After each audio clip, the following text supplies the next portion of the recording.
Greetings, greetings, greetings, greetings. Happy Saturday to all. I hope everyone's having a wonderful day. It's another day we were blessed to see. And so, welcome to Storytime with Dr. Tinsley. This is day 34, bringing stories to you during the coronavirus school shutdown. So, I have 2 stories to read to you today. So, let's begin with my little song. This little light of mine, I'm gonna let it shine. This little light of mine, I'm gonna let it shine. This little light of mine, I'm gonna let it shine. In the stories that I read every day. Welcome to Storytime. Hello, Aunt Carol. My faithful aunt is here with me every day for Storytime. I appreciate it. And to anyone else that may be watching, welcome to another Storytime. Yes, I know I can't sing, but I try. Hi, Val and Olivia. Welcome, welcome, welcome. So I have 2 stories. The first one is called Too Many Tamales by Gary Soto. Too many tamales. Snow drifted through the streets, and now that it was dusk, Christmas trees glittered in the windows.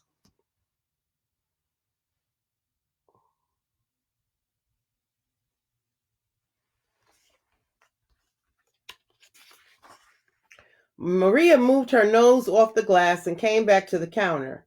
She was acting grown up now, helping her mother make tamales. Their hands were sticky with masa. That's very good, her mother said. Maria happily kneaded the masa. She felt grown up wearing her mother's apron. Her mom had even let her wear lipstick and perfume. If only I could wear mom's ring, she thought to herself.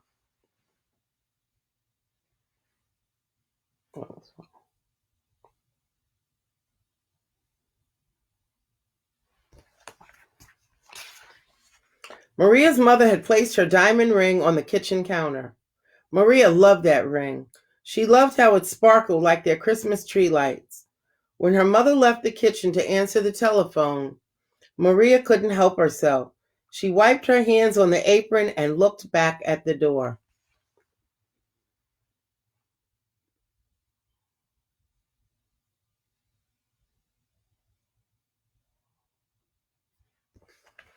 I bet we know what happens. Curious little girl. I'll wear the ring for just a minute, she said to herself. The ring sparkled on her thumb.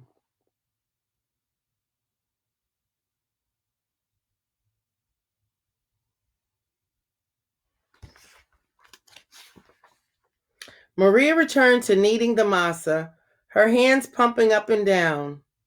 On her thumb, the ring disappeared, then reappeared in the sticky glob of dough. Her mother returned and took the bowl from her. Go get your father for this part, she said. Then the 3 of them began to spread masa onto corn husk. Maria's father helped by plopping a spoonful of meat in the center and folding the husk. He then placed them in a large pot on the stove. They made 24 tamales as the windows grew white with delicious smelling curls of steam.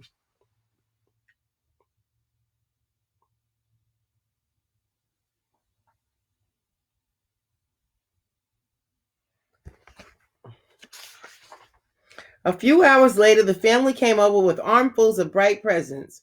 Her grandparents, her aunt and uncle, and her cousins Dolores, Teresa, and Danny. Maria kissed everyone hello. Then she grabbed Dolores by the arm and took her upstairs to play, with the other cousins tagging along after them.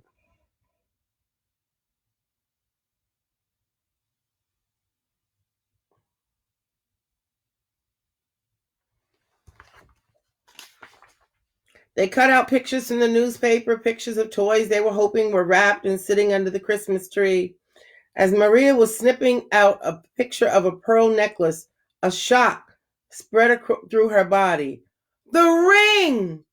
She screamed. Everyone stared at her. What ring? Dolores asked. Without answering, Maria ran to the kitchen.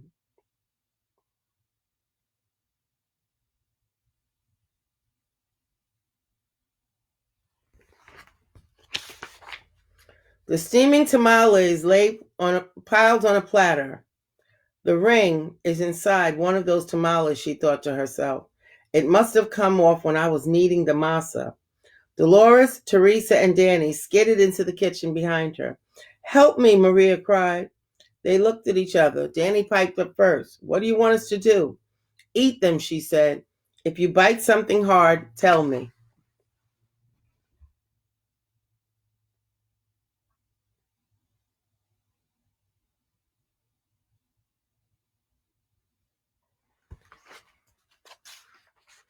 The four of them started eating. They ripped off the husk and bit into them. The first one was good. The second one was pretty good. By the third tamale, they were tired of the taste. Keep eating, Maria scolded. Corn husks littered the floor. Their stomachs were stretched till they hurt, but the cousins kept eating until only one tamale remained on the plate.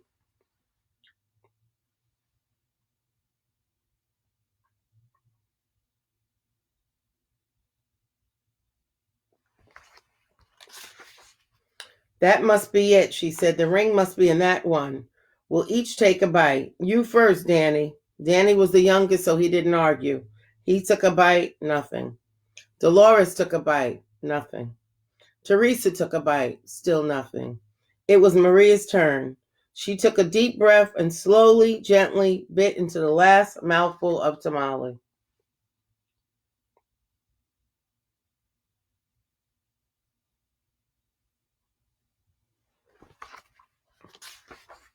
Nothing. Didn't any of you bite something hard? Maria asked. Danny frowned. I think I swallowed something hard, he said. Swallowed it? Maria cried, her eyes big with worry. She looked inside his mouth. Teresa said, I didn't bite into anything hard, but I think I'm sick. She held her stomach with both hands. Maria didn't dare look into Teresa's mouth. She wanted to throw herself onto the floor and cry. The ring was now in her cousin's throat, or worse, his belly. How in the world could she tell her mother? But I have to, she thought.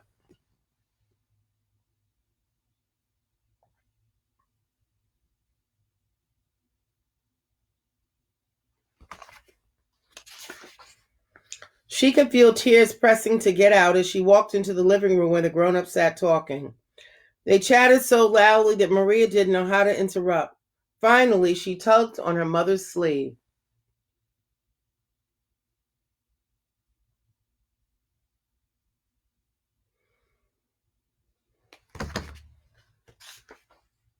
What's the matter? Her mother asked. She took Maria's hand. I did something wrong, Maria sobbed. What? Her mother asked. Maria thought about the beautiful ring that was now sitting inside Danny's belly and got ready to confess. Then she gasped. The ring was on her mother's finger, bright as ever. The ring! Maria nearly screamed.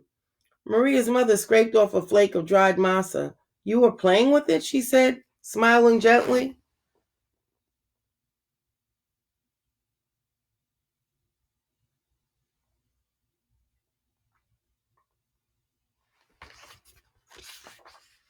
I wanted to wear it, Maria said, looking down at the rug.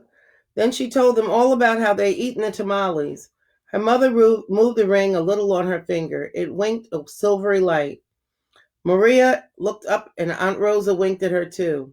Well, it looks like we'll have to cook up another batch of tamales, Rosa said cheerfully.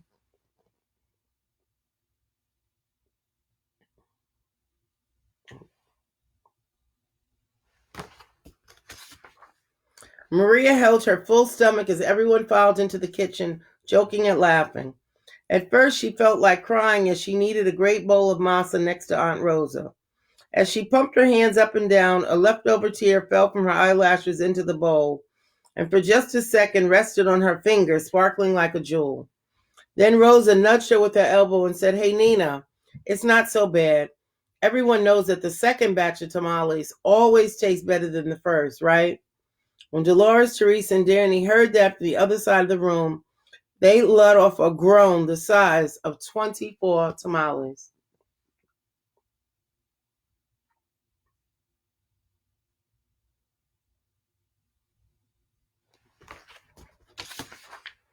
Then Maria couldn't help herself. She laughed, and pretty soon everyone else was laughing, including her mother. And when Maria put her hands back into the bowl of masa, the leftover tear was gone.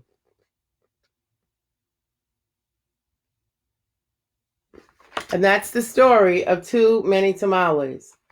I want to share a funny story. I used to do staff development for the Department of Ed, and I had a teacher who said she left her ring on the kitchen counter at home and she couldn't find it. And she asked her first grade daughter, "Did you see mommy's ring?" And she wore it to school. And she took it out at lunch and left it on the side of her lunch tray and forgot all about it. And the lunch tray, of course, was thrown out with all the garbage. The mother gathered 6 of her girlfriends and they went to the elementary school and went in the dumpster and got all of those big black garbage bags out and went through every one until they actually found her 3-carat diamond ring. So, boys and girls, don't take mommy's ring or daddy's ring, okay? Or anybody's things except your own. So that was Too Many Tamales. The second story is another story by Alice Walker.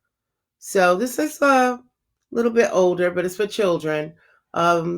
Yesterday I read Finding the Green Stone by Alice Walker and illustrated by Catherine Dieter. And this is the second, To Hell with Dying by Alice Walker and illustrated by Catherine Dieter. Alice Walker is one of my favorite writers.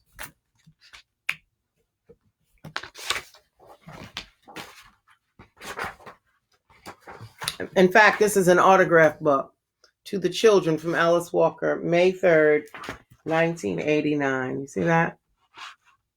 Wow. To Hell with Dying.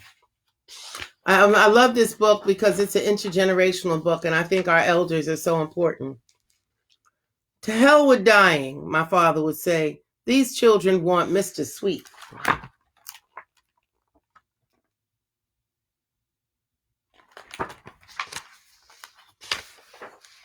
Mr. Sweet was a diabetic and an alcoholic and a guitar player and lived down the road from us on a neglected cotton farm.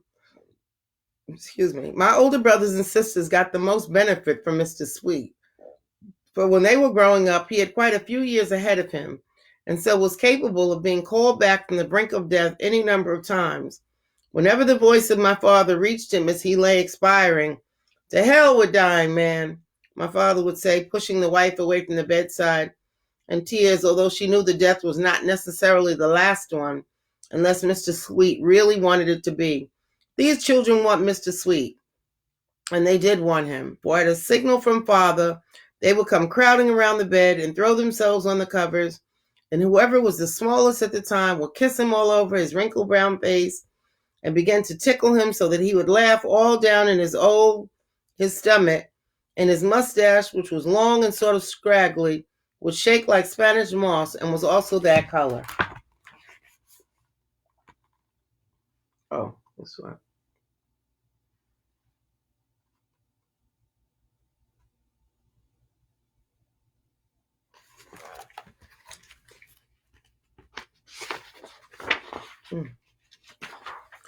Mr. Sweet had been ambitious as a boy, wanted to be a doctor or lawyer or sailor, only to find that black men fare better if they are not. Since he could become none of those things, he turned to fishing as his one earnest career and playing the guitar as his sole claim to doing anything extraordinarily well. His son, the only one that he and his wife, Miss Mary, had, was shiftless as the day is long and spent money as if he were trying to see the bottom of the mint, which Mr. Sweet would tell him was the clean brown palm of his hand. Miss Mary loved her baby, however, and worked hard to get him the little necessities of life, which turned out mostly to be women.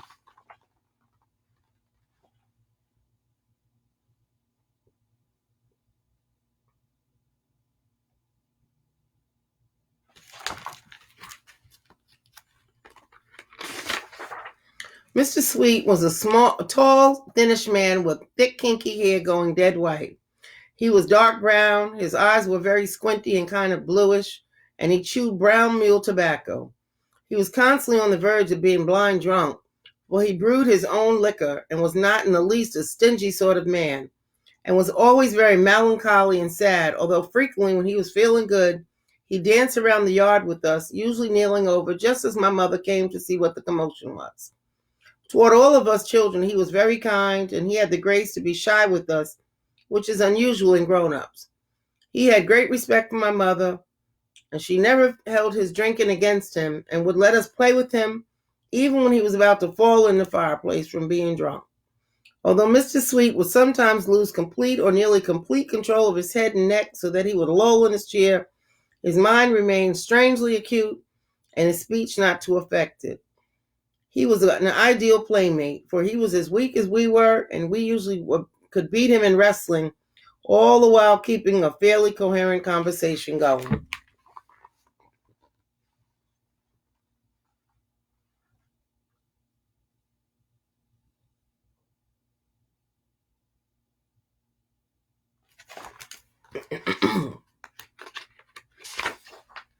We never felt anything of Mr. Sweet's age when we played with him.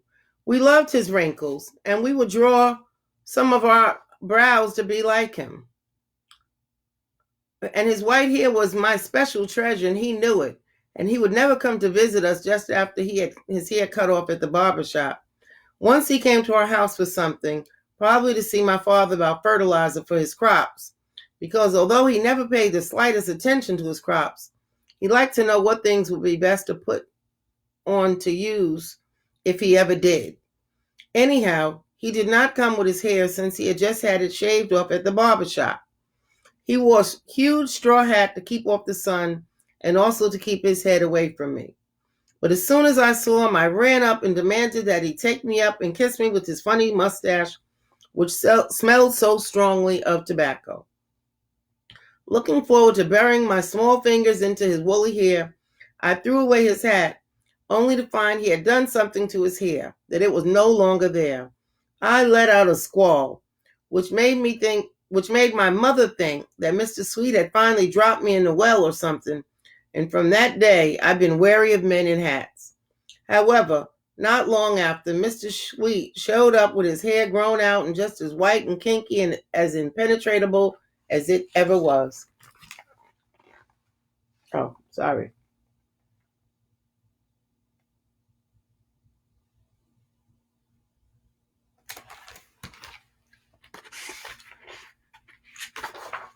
Mr. Sweet used to call me his princess, and I believed it. He made me feel pretty at 5 and 6, and simply outrageously devastating at the blazing age of 8.5. When he came to our house with his guitar, the whole family would stop whatever they were doing and sit around him and listen to him play. He liked to play Sweet Georgia Brown. That's what he called me sometimes.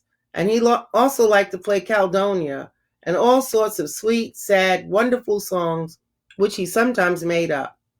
It was from one of those songs that I learned he had to marry Miss Mary when he had in fact loved somebody else that now lived in Chicago. Sometimes he would cry, and so we would all get prepared, for we were sure to be called upon. I was 7 the first time I remember actually participating in one of Mr. Sweet's revivals, my parents told me. I had participated before. I had been the one chosen to kiss him and tickle him long before I knew the rite of Mr. Sweet's rehabilitation. He had come to our house. It was a few years after his wife's death and was very sad, and he had been drinking. He sat on the floor next to me and my older brother. The rest of the children were grown up and lived elsewhere, and he began to play his guitar and cry. I held his woolly head in my arms and wished I could have been old enough to have been the woman he loved so much that he moved away from long, long ago.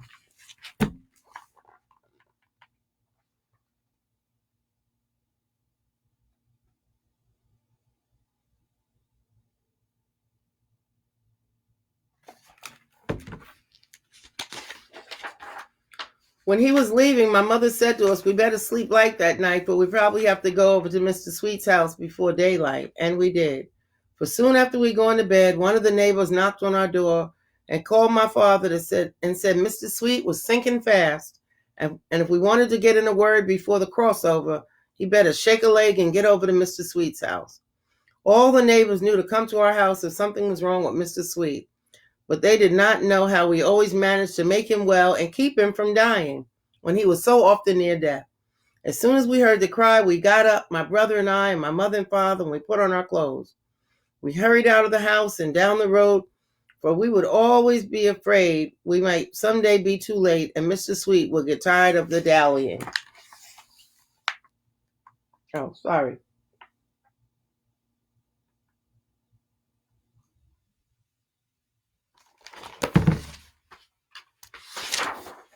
When we get to the house, a very poor shack really, we found the front door full of neighbors and relatives, and a man met us at the door and said that it was all very sad that old Mr. Sweet Little, for Little was his family name, although we mostly ignored it, was about to kick the bucket. He advised my parents not to take my brother and me into the room, seeing we were so young and all, but we were so much more accustomed to the room than he that we ignored him and dashed him without giving his warning a second thought. I was almost in tears, and the thought of how much Mr. Sweet depended on me and my brother made me nervous. The doctor was bending over the bed and turned back to tell us for at least the 10th time in the history of my family that Mr. Sweet was dying and the children should better not see it. My father pushed him back abruptly out the way, saying, as he always did, and very loudly, for he was saying it to Mr. Sweet, "To hell with dying, man. These children want Mr. Sweet," which was my cue to throw myself upon the bed and kiss Mr. Sweet all around the whiskers and under the eyes and around the collar of his nightshirt, where he smelled so strongly of all things, mostly liniment.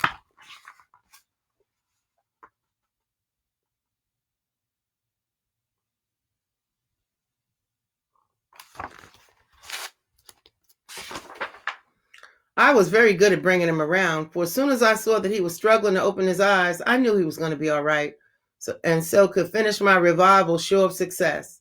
As soon as his eyes were open, he would begin to smile, and that way I knew that I had surely won. Once, though, I got a tremendous scare, for he could not open his eyes, and later I learned he had a stroke, and that one side of his face was stiff and hard to get into motion. When he began to smile, I could tickle him in earnest, because I was sure that nothing would get in the way of his laughter. Although once he coughed so hard he almost threw me off his stomach, but that was when I was very small, little more than a baby, and my bushy hair had got in his nose. When we were sure he would listen to us, we would ask why he was in bed and when he was coming to see us again, and could we play with his guitar, which was more than likely leaning against the bed. His eyes would get all misty, and he would sometimes cry out loud, but we never let it embarrass us, for he knew that we loved him and that we sometimes cried too for no reason. My parents would leave the room to just the three of us. Mr. Sweet by that time would be propped up in bed with a number of pillows behind his head, and with me sitting and lying on his shoulder and along his chest. Even when he had trouble breathing, he would not ask me to get down. Looking into my eyes, he would shake his white head and run a scratchy old finger all around my hairline, which was rather low, down nearly to my eyebrows, and make some people say I look like a baby monkey.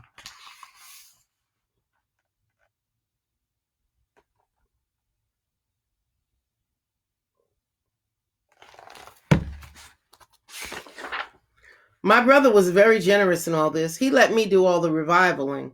He had done it for years before I was born, and so was glad to pass it on to someone new.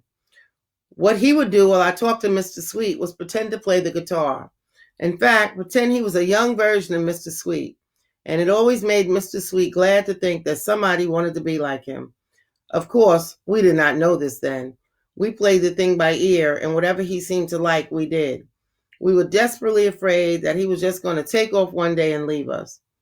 It did not occur to us that we would do anything special. We didn't know that death was final when it came. We thought nothing of triumphing over it so many times, and in fact, it became a trifle contemptuous of people who let themselves be carried away. It did not occur to us that if our own father had been dying, we could not have stopped it, that Mr. Sweet was the only person over whom we had power.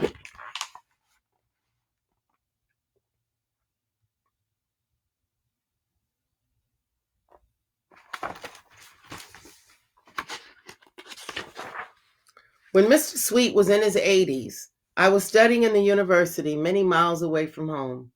I saw him whenever I went home, but he was never on the verge of dying that I could tell, and I began to feel that my anxiety for his health and psychological well-being was unnecessary. By this time, he not only had a mustache, but was beginning to grow a beard. He was very peaceful, fragile, gentle, and the only jarring note about him was his old guitar, which he still played in the old, sad, sweet, down-home blues way. On Mr. Sweet's 90th birthday, I was finishing my doctorate in Massachusetts and had been making arrangements to go home for several weeks' rest. That morning, I got a telegram telling me Mr. Sweet was dying again. Excuse me, and could I please drop everything and come home? Of course I could. My dissertation could wait, and my teachers would understand when I explained to them after I got back. I ran to the phone, called the airport, and within 4 hours, I was speeding along the dusty road to Mr. Sweet's.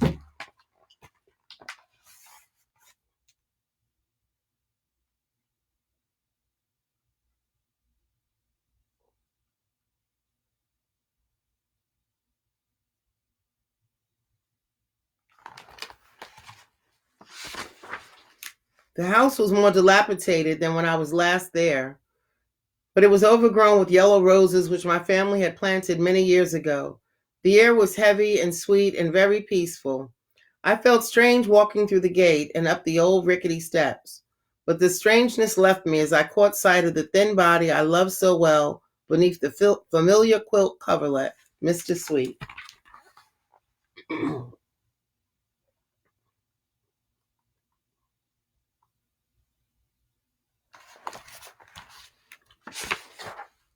His eyes were closed tight, and his hands crossed over his stomach were thin and delicate, no longer scratchy. I remembered how, as a small child, I had run and jumped on him just anywhere. Now I knew he would not be able to support my weight. I looked around at my parents and was surprised to see that my father and mother also looked old and frail.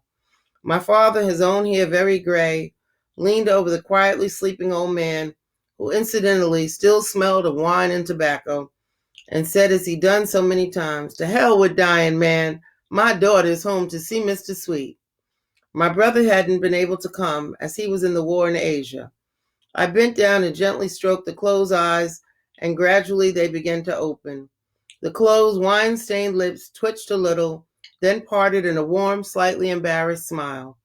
Mr. Sweet could see me, and he recognized me, and his eyes looked very spry and twinkly for a moment. I put my head down on the pillow next to his, and we just looked at each other for a long time. Then he began to trace my peculiar hairline with a thin, smooth finger. I closed my eyes when his finger halted above my ear. He used to rejoice at the dirt in my ears when I was little. His hand stayed cupped around my cheek. When I opened my eyes, sure that I had reached him in time, his were closed.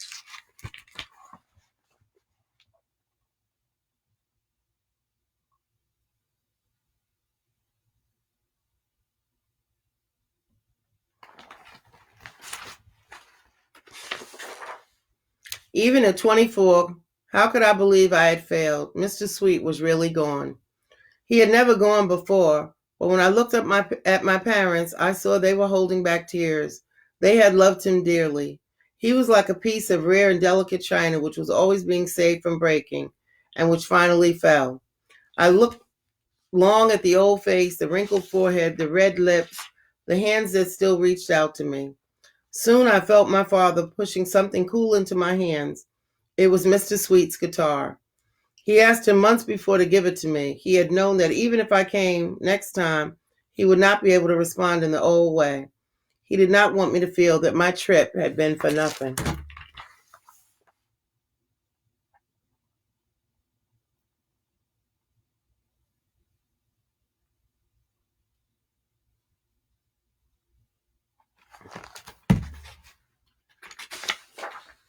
The old guitar. I plucked the strings, hummed Sweet Georgia Brown.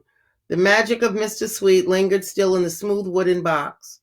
Through the window, I could catch the fragrant, delicate scent of tender yellow roses.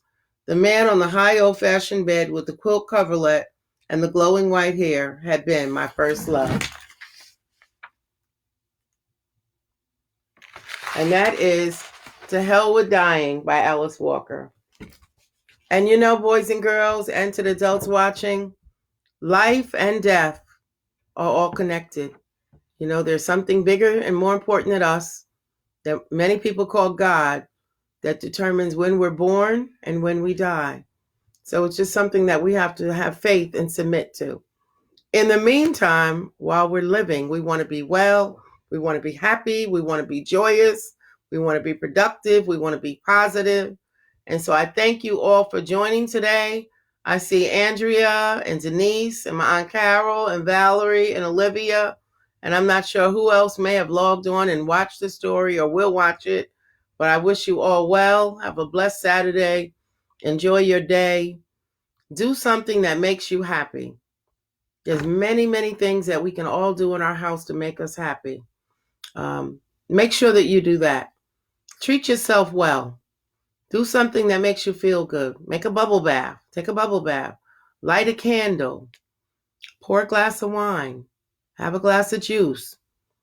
Eat something healthy. Exercise. Do something that makes you happy. Okay? And with that said, I will see you tomorrow. Same time, same place, 5 o'clock on Facebook Live. Be well. You're welcome, Aunt Carol. And blessings to you all. Peace.